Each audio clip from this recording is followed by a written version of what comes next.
Art paper ল'বৰ কাৰণে art পেপাৰখন ইয়াৰ জোখত হ'ব লাগিব, ইমান বহল আৰু ইমান দীঘল।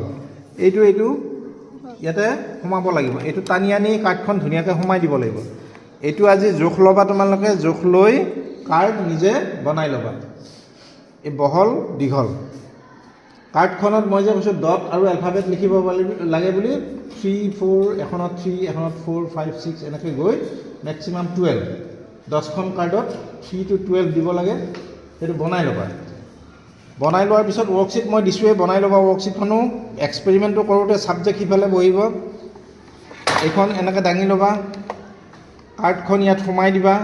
যিখন কাৰ্ডে সোমোৱা, তোমাৰ বেক চাইডে ডট যিমান থাকে 7 যদি ডট বেক চাইডে পেঞ্চিলেৰে 7 বুলি লিখি থ'বা। তুমি ইয়াতে দেখিবা এনেকৈ সোমাই দিওঁতে কাৰ্ডখন ডটকেইটা সিফালে হ'ব লাগিব, বেক চাইডটো তোমাৰ ফালে হ'ব লাগিব, তুমি ইফালে মানে ছাবজেক্ট সিফালে। এনেকৈ সোমাই দিয়াৰ পিছত ছাবজেক্টক ক'বা যে ৰেডি হ'বা।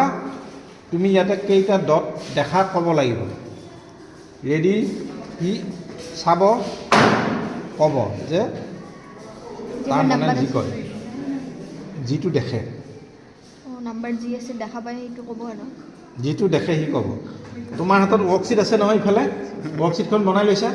ৱৰ্কশ্বিটখন তুমি 7 দিছিলা, সি যদি 6 কৈছে 7ত কাটা যাব, ক্ৰছ মানে ভুল হ'ল। সি 7 ক'ব লাগিছিল, 6 ক'লে, ইয়াতে ক্ৰছ হ'ব। আৰু যদি 7 কৈছে, 7 দেখাইছিলে